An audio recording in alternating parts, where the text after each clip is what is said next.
Hey guys, this is Jody Taylor, for those of you that don't know me, from San Diego, and I am addressing you all today by video. I have had so many messages and calls, emails, texts, everything kind of over the last 24 hours that I felt it was very important to address you guys kind of all at once, because let's be honest, we're all going forward with this together whether we like it or not.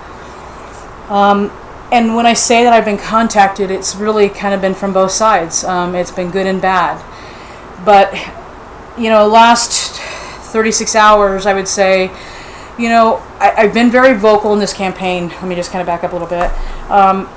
And not, I feel, in a bad or detrimental way. I think that there's been some heated discussions.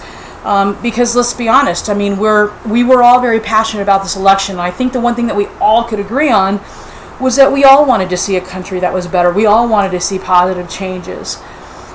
But the one thing that I think that where the divide happened was there was no really separation of what was somebody's personal life and what was, paying taxes for roads. And those were compared and aligned a lot the same, and those aren't the same. I had a very good friend of mine who was my best friend growing up. I've known her for 35 years. And she put a post out today that, kind of explained her position of why that she voted for Trump, and that she did what was best for her family, and that did not in any way make her homophobic, and that she still loved me and loved everybody else and just kind of wants us to get along. And I commended her for that. The one thing that I feel is that which I knew a lot of my friends that were voting Trump and family members, but I think that it was for all of us kind of almost surreal. It was like, this really didn't happen. And for what, I guess the best way to kind of explain it to those of you that are not in the LGBT or not African American, and primarily LGBTQ, is that it was almost like a trade-off. So it was almost, at least, let me just rephrase that. For me personally, this is what it felt like. It felt like someone had went to you and said, and showed you Trump, like the nice shiny penny, and said, here's the guy that's going to lower your taxes and give you better income and is going to make the world, with angels and harps and sing, and it's going to be perfect. And you were all in. You're like, we're there. Oh my God, what do we have to do? And he said, but there's just one thing. To have all of this, you have to give up the rights of your friends that are LGBT, and you have to roll the dice and run the risk that their marriages will be taken away and they may not be able to serve in the military. So it was like a trade-off. And so that was where, at least for me, I felt like, God, this must be what it feels like to get cheated on.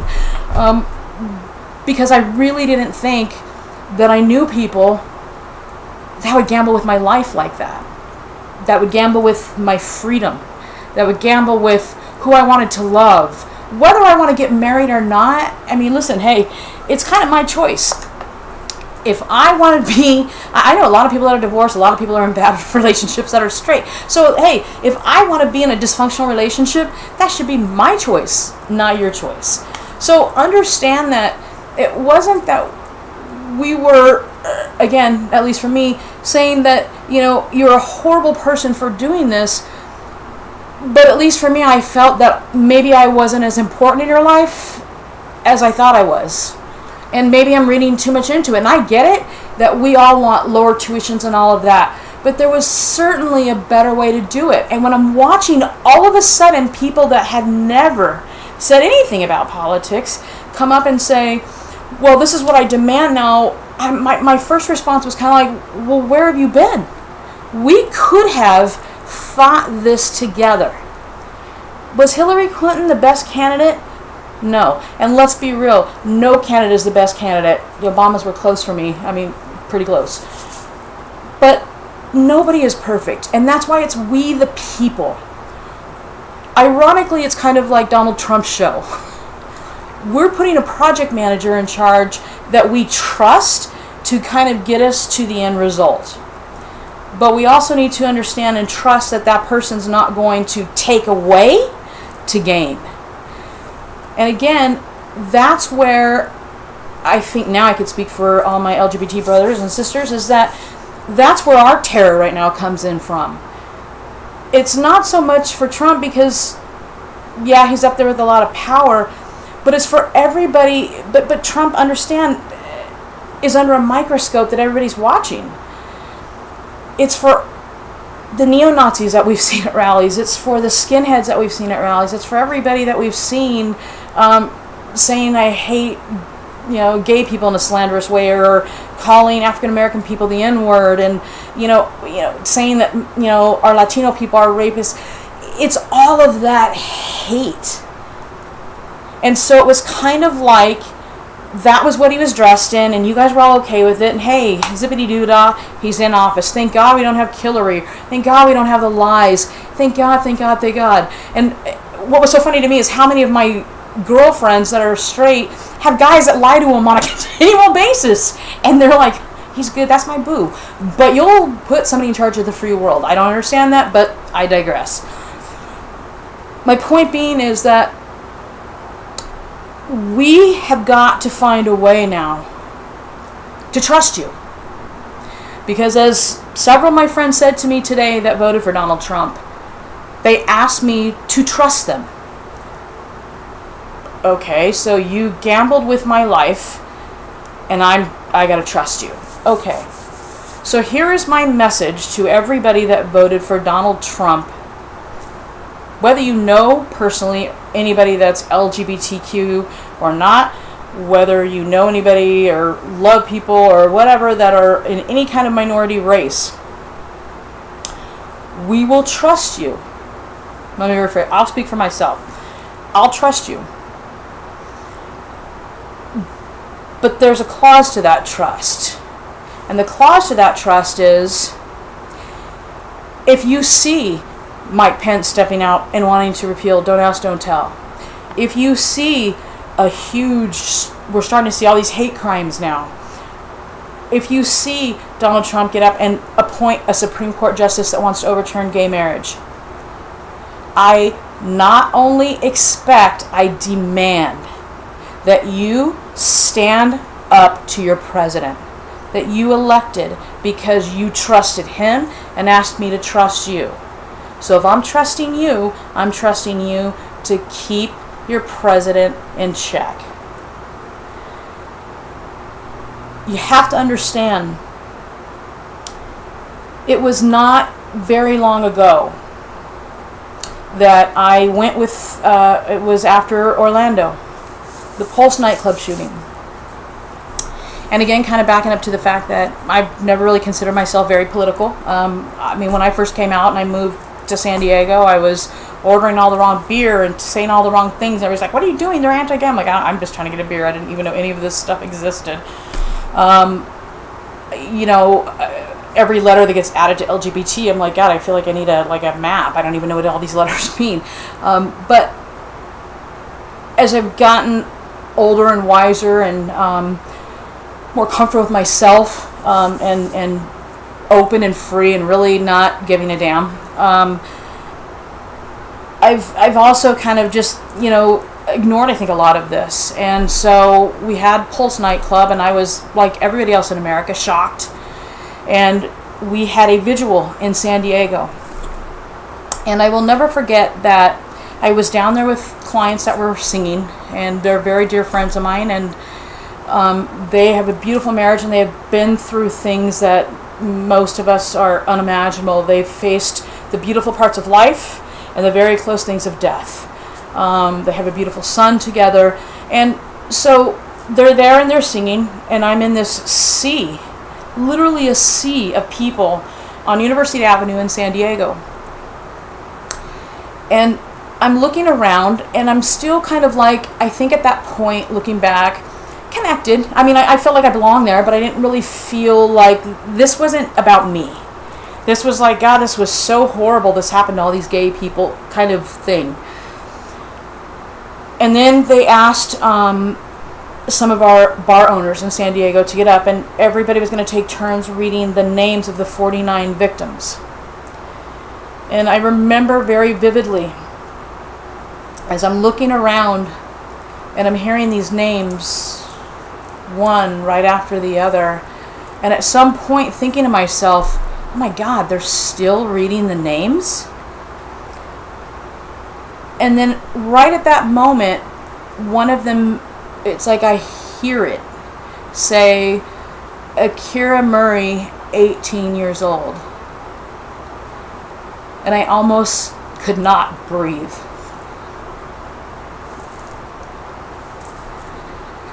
And I thought back to when I was 18. And ironically, some of the same people that voted for Trump today that were my friends then, and we were doing crazy things. And I was doing my thing, hooking up with guys because I was petrified to be who I was. And I was this badass and this jock and, scrappy girl and all these things. But I wasn't honest with myself because I was more afraid of that than anything. And as I'm standing in this sea of people and hear this girl's name that was 18 years old, I couldn't really comprehend that I didn't come out really until I was 23 or 24 years old. How this girl at 18 had the strength and the courage and the self-worth to really not care what anyone thought. She was going to be who she was going to be. And she was going to go to a nightclub with her best friends and she was going to dance in a sea of people. And then it hit me that I was afraid about you, America. We're going to think of me. And this girl died.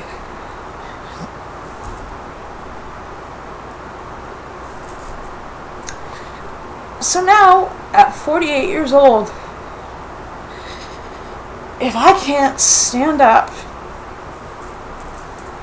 and pull myself together and pull my gay and lesbian and bisexual and transgender brothers and sisters together, and my African American and my Asian and my Latino and my disabled and my Muslim and everybody, if I can't work to pull everybody together, then Acura really died for nothing. And I won't allow that to happen.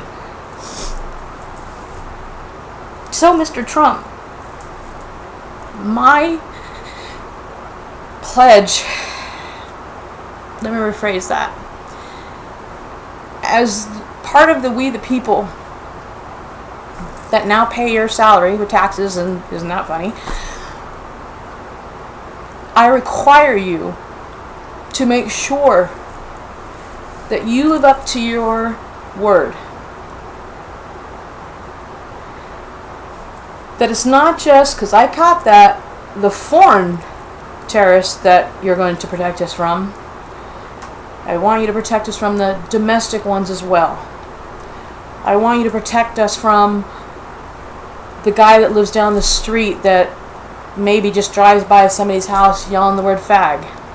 I want you to protect us from those of us that are professionals, like myself as a business owner, the doctors, the lawyers, the people that work at fast food restaurants. I mean, whatever they do to pay into the system as Americans, you, sir, now have the responsibility to live up to what you promised and protect us. All of us. You also, sir, have the responsibility to look into our police system and make sure that we put an end to anybody that is African American being afraid to get a speeding ticket, to be a good officer and be afraid of the bad officers that you're working with are going to jeopardize your life. You, sir, are taking on, Obama took on after 9/11, the war on us for 9/11 hitting New York. You, sir, are taking us on the war in America from 11/9, which is the war of racism and homophobia. I ask that all of us, I know this is tough, guys, but we got to find a way.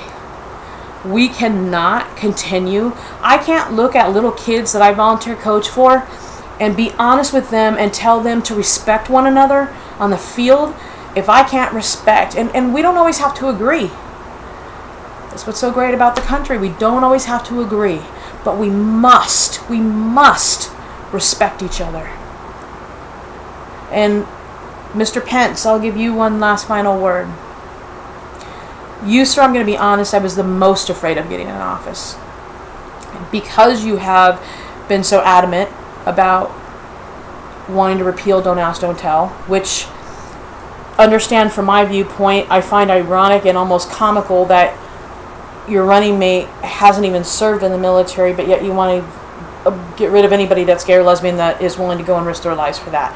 That, sir, you have to look at in a way that I guarantee you, if I'm in a foxhole and someone's coming at me with a machine gun, the last thing I'm thinking about was who they slept with last night. I'm thinking about saving my ass. I need you to follow through on your promise. And that promise is to stop judging us. If you guys are asking us to stop judging you, you need to stop judging us. I don't care who everybody else is doing in their life. I'm respecting it. I may not agree with the guy that's got 5 wives, but that's his deal. I still respect him as a human being and as an American citizen. I'm asking you to do the same. I'm asking you to think about what you're doing about gay marriage. I am not married, but if I want to get married and be as dysfunctional as the rest of the married couples I know, then I want that right. I know several, and when I say dysfunctional, I'm talking about my straight friends. All of my gay friends that are legally married actually have the best relationships I've ever seen, even from when I was a little child. I came from a broken house. I came from a dad that, was married to my mother and, divorced after I was 6 months old. So I've been through all that. I need you guys to do your part. You do your part, we'll do our part.